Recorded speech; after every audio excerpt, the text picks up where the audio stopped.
Life হোক, আমি চাই না আমার মতন ওর লাইফটা সোশ্যাল মিডিয়ার মতন হোক, যে আমি কোথায় যাচ্ছি, আমি কোথাও যদি দাঁড়িয়েও থাকি সেটা ভিডিও করে ফেলে আমার।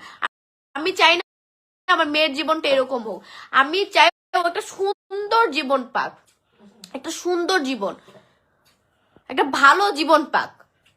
এর মানে আমি যখন কোনো রানিয়াকে নিয়ে ভিডিও করি না, কোনো কিছু করি না, তখন আপনারা বলেন কি যে শেষ, ভালোবাসা শেষ। ভাই ভালোবাসা কেন ভাই, আমি ওকে জন্ম দিছি, আমার ভালোবাসা সারা জীবন থাকবে, সারা জীবন এটা আমার ভালোবাসা থাকবে।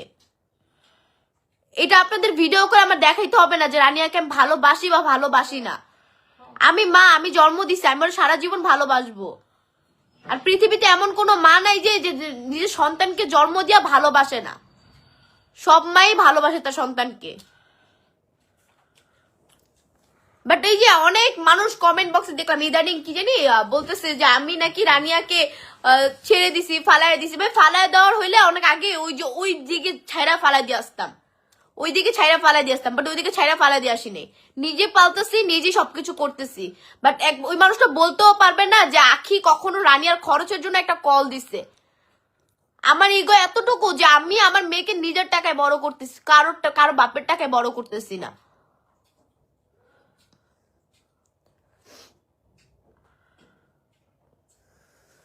ভাই আমার কথা একটাই, ওদের বিয়ে হয়েছে, ওদের বেবি হয়েছে, ওদের সংসার হয়েছে, ওদের মারামারি হয়েছে, ওদের যা মন চে হয়ে যাক, বাট আমার মেয়ের নাম কেন মুখে আসবে? ওদের না হয় কোনো লাইফ নেই ভাই, ওদের যা মন হয়ে গেছে, ওদের লাইফ শেষ। বাট এই বাচ্চাটার লাইফ মাত্র শুরু, ওর লাইফ মাত্র শুরু, ওর লাইফ কিন্তু এখনই শেষ না, মাত্র শুরু। স্কুলে যাবে, কলেজে যাবে, ওর লাইফ মাত্র শুরু। ও যদি বড় হয়ে দেখে ওকে লাইভে একটা মানুষ এভাবে গালাগালি করতেছে, ওর কেমন লাগবে? আমি জাস্ট রানিয়াকে সোশ্যাল মিডিয়াতে নিয়ে আসিনি একটা কারণে, যে মানুষ দেখো যেখানে হচ্ছে আমি ভিডিও করলো একটা মানুষ বাজে কমেন্টও করে, ভালো কমেন্টও করে।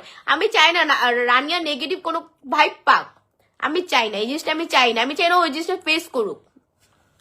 ইভেন তুমি বিশ্বাস করো যে মেহরুন যে ভিডিও করে, মেহরুনকে মাঝে মাঝে বলি যে মেহরুন রানিয়াকে কম নিয়ে ভিডিও করবি, আমি মেহরুনকে মাঝে মাঝে কথা বলি, কারণ আমি চাই না রানিয়া ওরকম ভাবে সোশ্যাল মিডিয়াতে শো হোক। রানিয়া ভালো থাকুক। মানে আমার জাস্ট একটাই কথা ঘুরে ফিরে যে রানিয়াকে আমি ভিডিওতে শো করি না, রানিয়াকে না কোনো জায়গায় বলি যে এরকম ভাবে না, রানিয়াকে না আমি কোনো স্যাড পোস্ট দিই। আমি আলহামদুলিল্লাহ আমি আমার মেয়েকে নিয়ে অনেক বেশি ভালো আছি, অনেক বেশি বলতে অনেক বেশি। আমার কোনো আফসোস নাই, আমার অতীত জীবনে কি ঘটছে না ঘটছে আমার কোনো ধরনের আফসোস নাই। বাট আমি আমার মেয়েকে নিয়ে অনেক বেশি ভালো আছি। কিন্তু এই যে লাইভে এসে ভাই তাদের যা মন হয়ে যাক, তাদের ঝগড়া হয়ে তারা মারামারি হয়ে যাক, তারা মইরা যাক, আমার আখির দেখার বিষয় না। বাট আমার মেয়ের নাম উঠবে না, আমার মেয়ের নাম আমি চাই না উঠুক এসব ব্যাপারে, কারণ তারা আমার মেয়েকে পালতেছে না। আমি অলরেডি আমার ভাই আর ভাবির পরিচয় আমার মেয়ে বড় হচ্ছে যে ওরা ওদের মা বাবা, মানে আমার মেয়ের মা বাবা ওরা। এর থেকে কষ্ট আর কি হইতে পারে? আমি চাই না ওই লোকটা যে ও আমার মেয়ে জানুক ওই লোকটার বাবা। আর কি, আমি তো কোনোভাবে তাদের লাইফে কখনো কোনো ধরনের ঝগড়া সৃষ্টি করতেছি না।